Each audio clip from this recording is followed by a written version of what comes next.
Good morning, Divya. Divya is a very good friend and a classmate of mine. We have done psycho-oncology from the same batch and at the same time. And she's currently working as the psycho-oncologist for After Survival Clinic at CanSupport. She was very closely associated with ICS, that is Indian Cancer Society as well, for a pretty long time. She has a lot of researches bagged in her wings, and she's a research interested human being. So over to you, Divya. Let's give you. Yeah. Thank you so much, Anamika, for the brief and very crisp introduction. Without ado, we can move on to our session, caregiver burden and palliative care setup. Yeah, I will start sharing my screen. Yeah, my today's topic is caregiver burden of palliative care patients. I would first thanks the CanSupport organization for giving me this wonderful opportunity to talk about this topic, and Anamika for inviting me as a speaker. In this topic, we are looking into the caregiver burden of uh, practitioners and the caregiver in palliative care setting. So when we talk about this caregiver burden, what is, why we use this word burden, what actually happens to them? Caregiving in palliative care setup is actually a significant task. They play a very pivotal role in palliative care because their responsibility of a caregiver is very demanding as they provide physical, emotional, social support in the journey of cancer patient, especially in palliative care. This leads to significant caregiver burden. This caregiver burden can be physical, emotional, financial, it can affect their social well-being as well. So we will see in detail about each of this burden, and we will move on to the ways of effective handling for the caregivers and the practitioners who are actually into these roles. So while we talk about the physical burden of a caregiver, let's say the caregiver in first hand, they have a lot of hands-on assistance in daily activities of a patient. If you take a terminally ill patient, it is not that they can do their work completely. They are dependent on a caregiver on their daily activities in terms of it starts with dressing, it starts with eating, taking care of that particular person. They may not be mobile. They might have to go to a follow-up checkup with the doctor. They might need some assistance in terms of their own dressing. There's the terminal ill care patients. We are all aware that they have a lot of dependency on a caregiver and a medical practitioner in their daily activities. So in terms of physical exhaustion, it is research says that a caregiver and a practitioner goes through a lot of physical exhaustion during this journey, because of which these caregivers and practitioners as well as experience a lot of sleep disturbance. This sleep disturbance, it's not just because of physical exertion alone. It can be because of mental exertion, as emotional well-being is affected. Later on slides, we will be looking at how the emotional part is affected. But sleep disturbance is going to be one of the factors in physical burden. Let's look into a component of emotional well-being. How does it get affected? If they are caring, yes, we understand that they are helping the patient, they are helping them to be comfortable, they are taking care. But then how does it going to really affect them emotionally? Do you think it's going to be a big burden for them? Yes, it is going to be a burden because they feel helpless, a lot of anxiety involved in this process. It is like a space where they can actually imagine what is going to happen. They know that this patient or this particular person they are handling is going to die eventually one day, and that is not so far. They are dealing with a patient who are marching towards that phase. So literally the caregiver, very often it can lead to depression as well. It is unidentified in caregivers many of the times because it just goes in the process. It may not be identified properly in this journey. And anticipatory grief, as I already told you, it's there like anticipating that it's going to happen, and it's not just going to be like it's okay. We cannot say that at all in this process. It gives a sense of isolation because they cannot share this with any of the family members or someone who's near in their social setup or their primary setup, because it is going to be something within themselves staying throughout the process. and limited emotional support. That is going to be one of the challenges for a caregiver, or which is going to impact them on their emotional well-being. Feeling of being overwhelmed by the responsibility of care. Yes, it's going to be the most important and significant thing that we can see in caregiving, because they have taken up the responsibility that I'm going to take care of this person.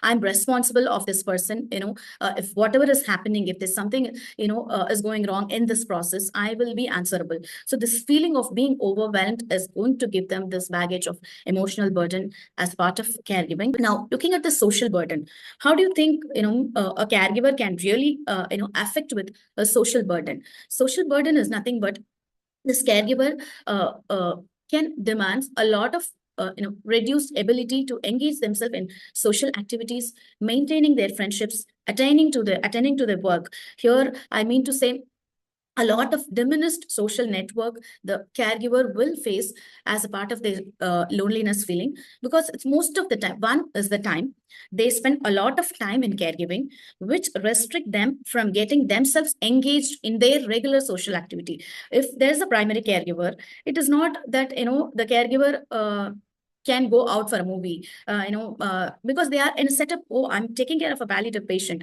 It is like in our country, if you see, we are all like, especially in India, if you see, when there is a cancer patient in the family, whole family will start mourning. If it's not even, let's consider it's a curative intent of treatment, even then the family is completely shattered. you know they'll start mourning, oh my god, he got cancer. It is said that they cannot have any kind of happiness in their life.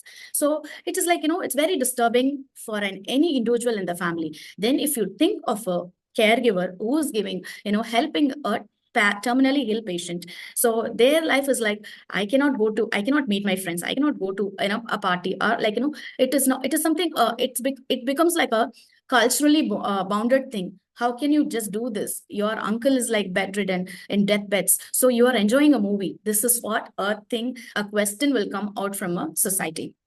So this itself, there's a lot of cultural barrier as well from our country, which leads a primary caregiver to engage themselves in their own social activity.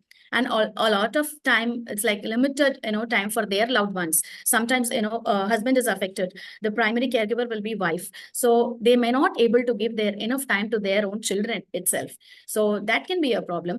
A lot of times we also see strained relationship with the family members. There's a lot of siblings who, there's a lot of communication issues that happens in terms of caregiving a palliative care patients.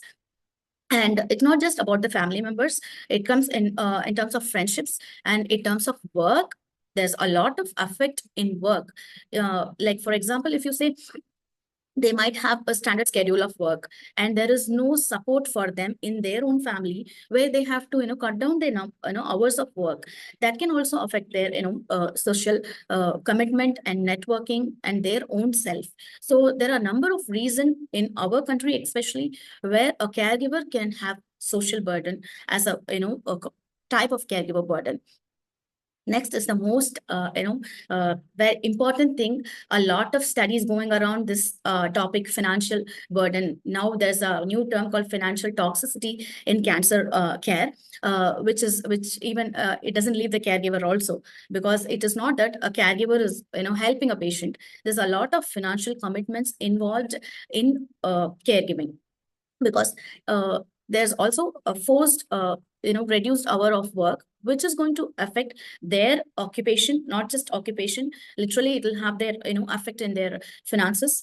And another part of financial burden, I would say, is cost of medical treatment, medications, equipments, and specialized treatments for these palliative care patients. All these things, it just doesn't come with a follow-up or just visiting the place. It involves a lot of finance. So where does it come from? Maybe a patient who was working before, now they are not working, their income is stopped. And we in our country, like low middle income group, this particular group is high, and our country is otherwise internationally called as low middle income country, where the occupation of uh, lead of a family or the breadwinner of the family, or like maybe nowadays it's like expected two of them need to be working in the family in order to maintain their own family expenses. In this condition, if one patient is going to turning as a palliative care patient, their treatment is not going to be, I'm sorry, the cancer is not going to get cured,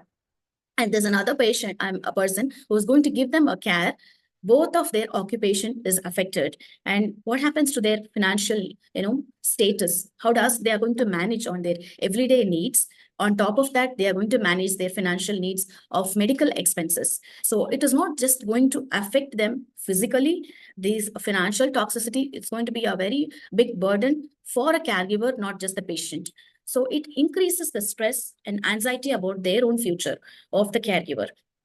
It is going to put them a lot of question, like how I'm going to manage after this person or after this journey, what is waiting for me, a lot of stress associated with this particular burden. This is something very much connected to our each and every religion in our country, or like every individual. We are all hailing from a country where we have a lot of connectivity with the spirituality. We end of the day, we always like connect to this aspect, whatever the reason may be, whatever the status may be for a cancer patient. Being a caregiver, we are going to end up this with this aspect, spirituality. It is going to put up a big question, like I'm like caregiving this this person, what is going to really happen? Many caregivers experience spiritual distress, especially if they are witnessing the suffering of their loved one. And there's a lot of questions about meaning of life, death. Suffering often arises, and caregivers may experience crisis of faith.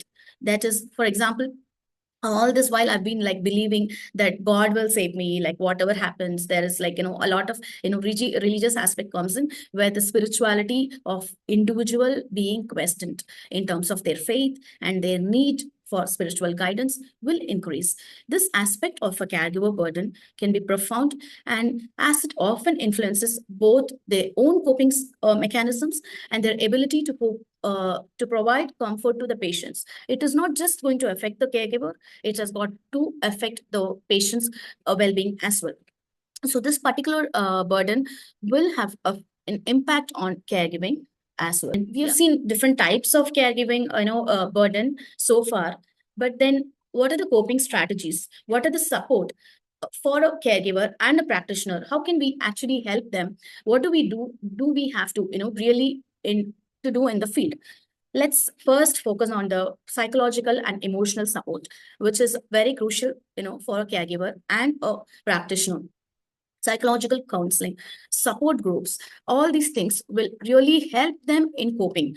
It can, these areas of support will help the caregiver and the practitioner to express their unexpressed emotions, will help them to receive a validation for what they actually do on their daily life in caregiving and as a practitioner.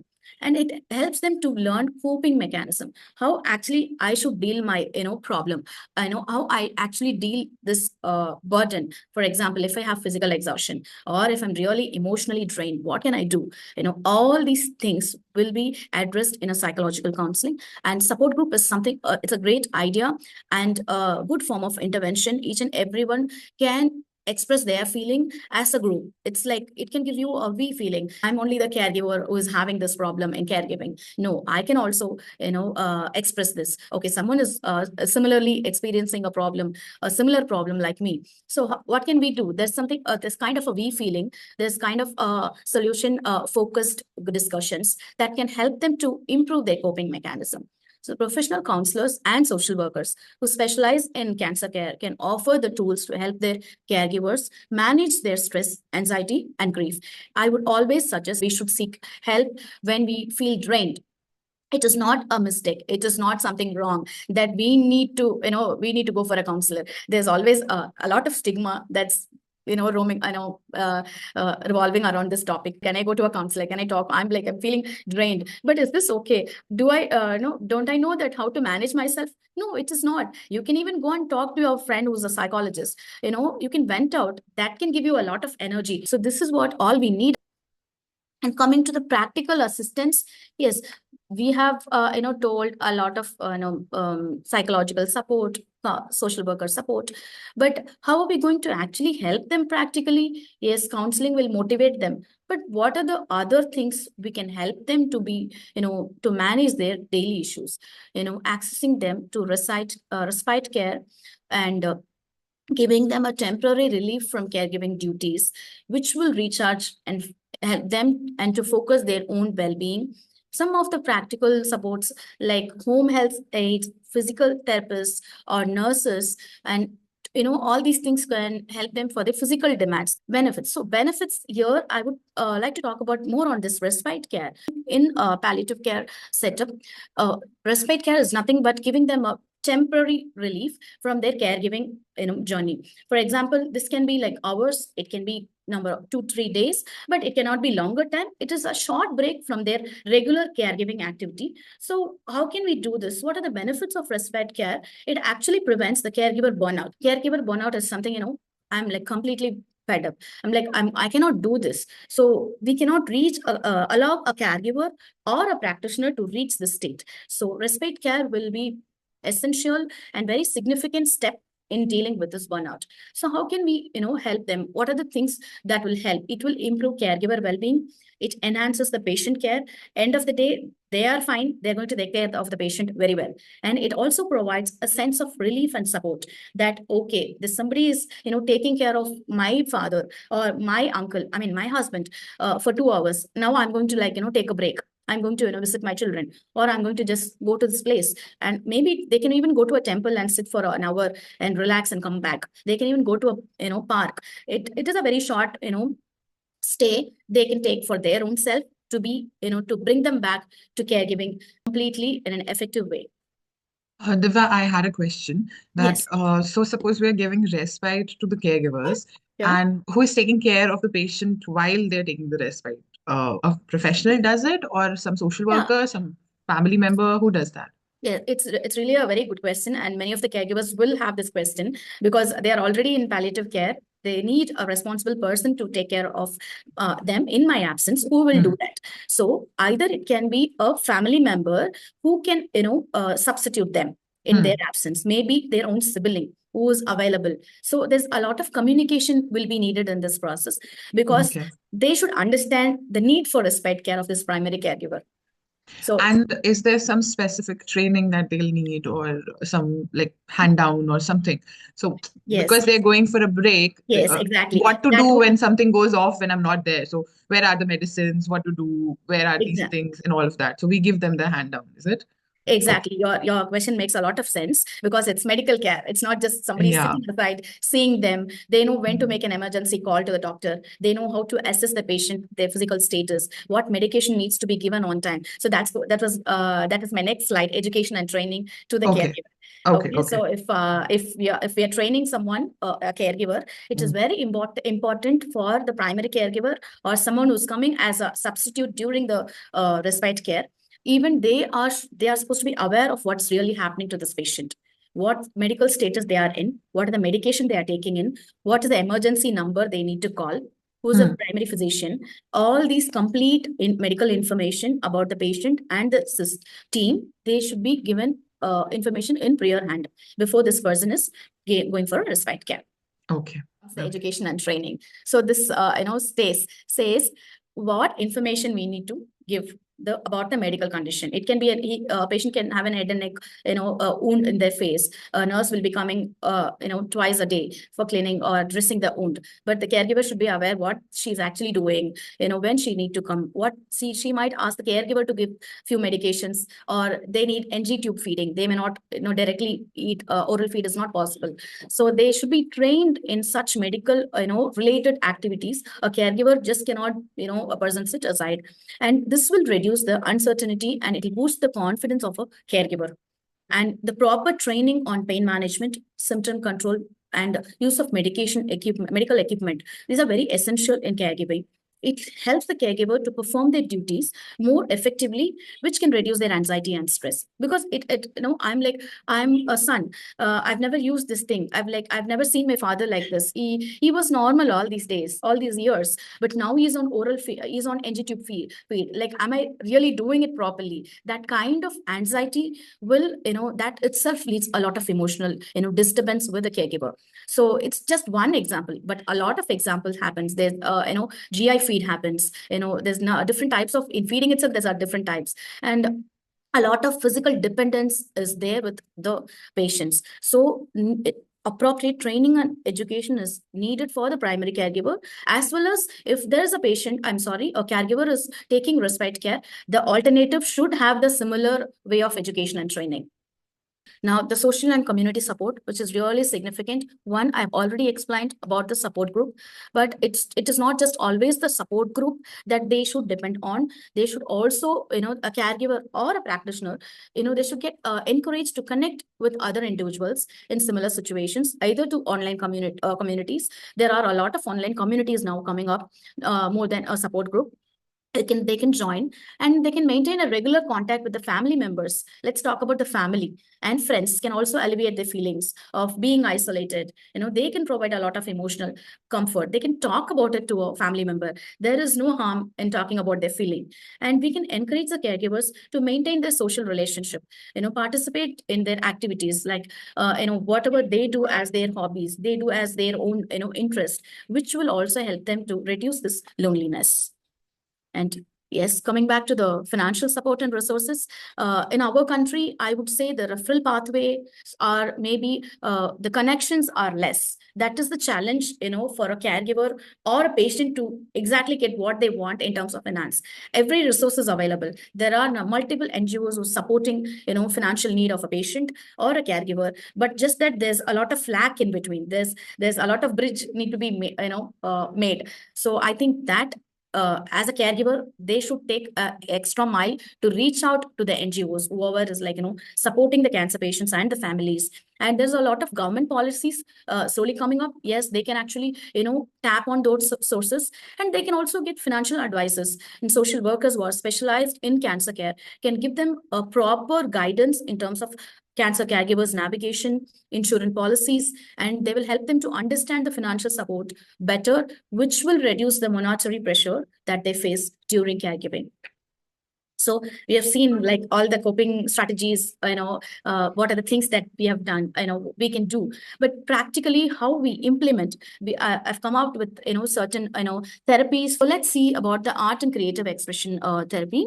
What we actually do, the activity is to organize an art therapy session or a creative skill training. Like, you can gather all the caregiver one day and you can ask them just random painting you can give, or like, you can conduct drawing sessions. You can actually, art therapy is going to be a way of caregivers emoting their unexpressed emotions. It is going to really helpful in actually clearing their emotional baggage. Goal of this therapy is to provide the caregivers with a safe and therapeutic outlet, for their emotions like grief, frustration, anxiety, fear. And the format should be, it can be individual or it can be group. You can encourage them to express their feeling creatively by both relaxation and emotional release. So it's like always not just the art therapy. You can also, during the session or after the session, you can teach them a bit of relaxation, which actually works wonder. And educational workshops on self-care. As I told you, education and training and management. We can, as a social worker team or as a single social individual, can organize a educational workshop of caregiving. It helps a lot of caregivers to feel empowered, that I'm like, I have attended a workshop for caregiver, that I'm like, I'm fully equipped now. I know what to do in terms of nutrition, how to take care of my own sleep, what to do with my physical health, mental health. These workshops are really a way forward activity for caregivers, which is not really happening in our country very in a large scale. I think I would encourage our social workers and practitioners to take up this as a one of their key roles as addressing the mental health of caregivers and even for the practitioners. So how do we do it? Yeah, it can be an hands-on activity focusing on their practical self-care routine for the caregivers to integrate into their busy lives. That would be the format. And resilience building training activities.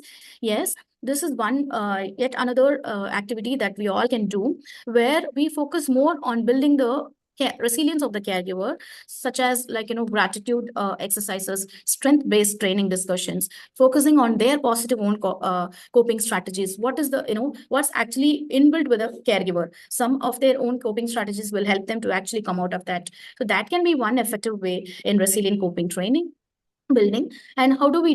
We help the caregivers to identify their own strength and resources by building their confidence and ability to cope up with the challenges. What is there inbuilt with them? So what you can do as a part of this resilience building activity, you can ask them to do journaling. You can ask them to write a gratitude journal, group discussions on their challenges, what they really talk about, face in their caregiving. And they can create a creative vision.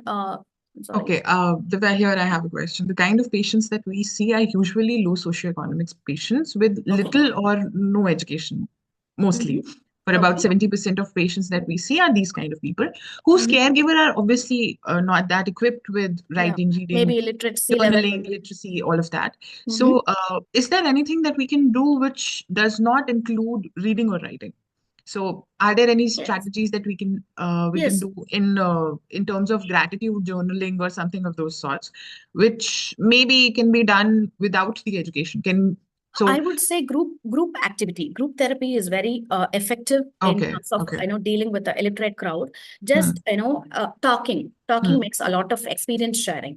What they do actually in gratitude, they record their thing in journaling. But then in illiterate group, what we can do, we can gather the group in regular.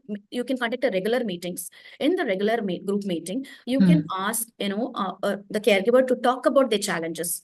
That itself will give them a relief, and they can come out with their own solutions. That actually we focus with the resilience building activity. What they really face. They may not be very much familiar with the medical term.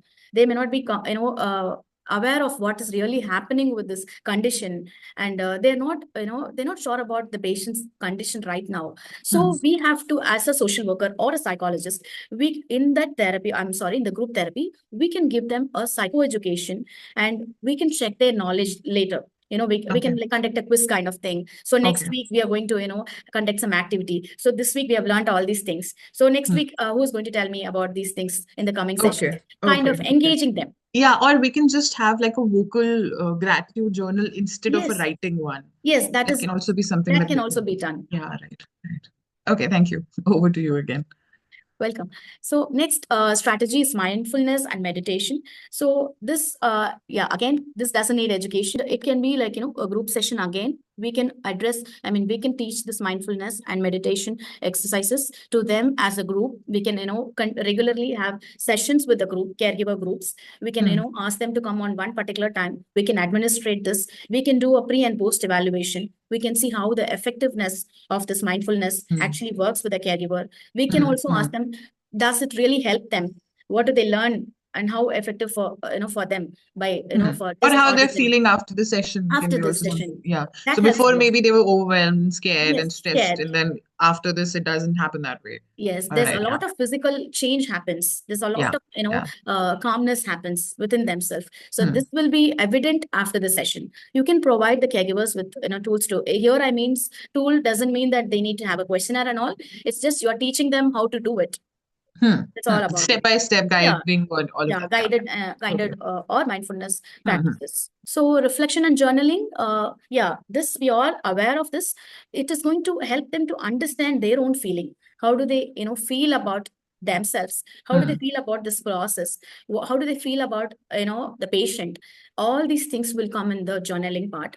Here in this activity, we encourage the caregivers to keep a reflective journal, to express their thoughts and feelings, to track their caregiving experiences, which through by recording moments of gratitude. So the goal of this activity is to help the caregiver to process the emotion. It's not just this writing makes a lot of sense. We are releasing our energy in a way. And we are, understanding really, I felt so sad at this moment. Okay, I felt like, okay, I'm feeling like, I did something to my father. This is my duty. Like, I feel, good about myself. That can also, reflect. They reflect on their own emotions by They can writing also reflect on their struggles. What are the things that struggles. made them Exactly. scared today, or what are the things that they might want to talk to the team that's treating them, and Exactly. maybe It can help them to understand their yeah. own emotions, where they need actually support, right? Okay. So this will, we are here to prompt, the themes for journaling. We can tell them what brought you joy today, or like, what was the most challenging part of caregiving this week. Like Hmm. that, as a social worker, we will be like, helping them Hmm. to understand. So finally, I've given all the activities that is possible. I hope all the Yeah, social workers out there will get benefited out of implementing these things in the of regular course. activities. And yes, I hope the caregivers also would have understood where, what, when, how they have experienced Hmm. this burden during Hmm. this journey. Yes, Hmm. I'm open for questions. This was a very detailed presentation, Divya. Firstly, there were some aspects that I also didn't know, and you just brought some light onto the same. I have actually four questions that I have listed down. One is, are there any risk factors that we can identify before and maybe start the identification or assessment before the caregiver burden happens, so that it does not actually full blown happen, so we can Yeah. stop it before hand. That's really a very practical and a technical question as a psychologist. Sorry. Yes. So it's really important for us to assess if, for example, if you see a caregiver, if you want to assess a caregiver burden, before that, just do a distress screening, Okay. distress Yeah. screening and a Yeah. session with the caregiver. Hmm. We can assess and also check the psychiatric comorbidities history. Hmm. If the Hmm. patient, Hmm. I'm sorry, if the caregiver had or is on any medication at present, Hmm. because they Hmm. may not be able to give the complete caregiving. If they miss their medication, that can have an influence on their psychological well-being, which will Hmm. affect the caregiving part as well. So as a psychologist, we should rule out the psychiatric morbidity. Hmm. And Are there specific personality types also which we should look out? Like introverts might have a little yes, yes, difficulty in caregiving. understanding maybe, or in expressing, and may have there are studies that show that introverts feel more Yes. depression than the extroverts because They they don't release express their a emotions. lot. Yeah, the Yeah, problem is they don't express a lot like extroverts. yeah. That is So the problem. I would say you can go for Big Five personality assessment before yeah. you're taking up the, case. Okay. That Okay. would be a risk assessment. Yeah. Yeah, thank you. Very, very helpful. Secondly, I wanted to check if there are early signs before the burnout actually takes its full potential. So this Yes, is something that we come across a lot because we do home-based palliative care. So our teams go to homes. So Mhm. this is a question that I have seen a lot of times that they might ask, how do we know that the caregiver will have caregiver burden? Burden. Yeah. And I don't have an answer to this, so it'll be great if I ask the expert. What you can do is you can assess two of the factors here. One is pain, Hmm. and another one is fatigue. Because fatigue and pain is like most of the time associated with our psychological functioning. If we Hmm. are Hmm. having distress, we manifest that as a fatigue. It Hmm. can Hmm. be like, it can be really physical fatigue, or it can be like, because of our psychological, well-being, it can Hmm. manifest as fatigue. So you can check the fatigue level of the caregiver. You can check Hmm. the pain level, whether it's pain here, I mean to say, whether it's a physical pain or psychosomatic pain. How does that Hmm. actually interferes their daily routine?